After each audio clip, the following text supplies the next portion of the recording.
بسم اللہ الرحمن الرحیم۔ السلام علیکم، welcome to the health and care. امید ہے آپ تمام دوست خیریت سے ہوں گے۔ اگر آپ نے ابھی تک میرے چینل کو سبسکرائب نہیں کیا ہے تو پلیز جلدی سے سبسکرائب کر لیجئے۔ آج میں آپ کو اپنی ویڈیو میں سوجن کی وجوہات، علامات اور نجات کا طریقہ بتاؤں گی۔ اگر آپ کی خوراک میں سوڈیم یعنی نمک کی مقدار زیادہ ہے اور آپ پانی بھی جسمانی ضرورت سے کم پیتے ہیں تو آپ کا جسم تمام پانی استعمال کر لیتا ہے۔ سوڈیم نمک کے علاوہ بازاری پیک شدہ گوشت جیسے نگٹس اور پیک شدہ سبزیوں میں موجود ہوتا ہے، اس لیے آپ ان کو کھانے سے اوائڈ کریں۔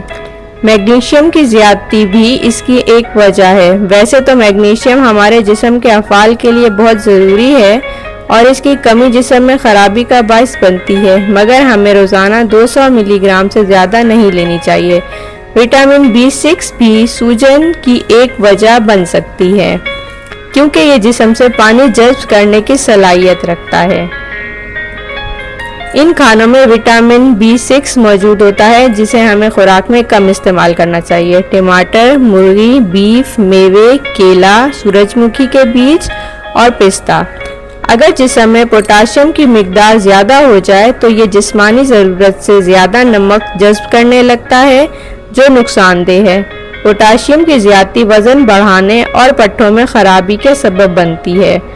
اگر جسمانی ضرورت سے کم مقدار میں پانی پیا جائے تو جسم کو طاقت لگا کر کام کرنا پڑتا ہے اور سروائیو کرنا پڑتا ہے اور نتیجتاً پاؤں، ہاتھ یا ٹانگیں سوج جاتی ہیں۔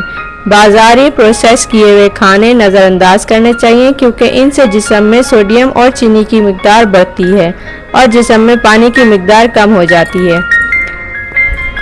سوجن کی علامات دوستو یہ ہیں کہ اچانک سردی یا گرمی لگنا، پسینے کی زیادتی اور پیٹ کا لٹک جانا۔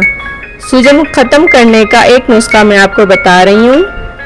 آدھا چائے کا چمچ پہاڑی پودینہ، لیمن گراس 2 ٹکڑے، آدھا چائے کا چمچ گل بفور کو 1.25 کپ پانی میں ڈال کر ابال لیں۔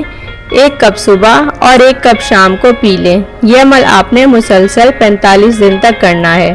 انشاءاللہ اس سے آپ کا وزن تیزی سے کم ہوگا اور سوجن بھی ختم ہو جائے گی۔ امید ہے آپ کو میری ویڈیو پسند آئی ہوگی۔ میرے چینل کو سبسکرائب کرنا مت بھولیے گا۔ Thank you.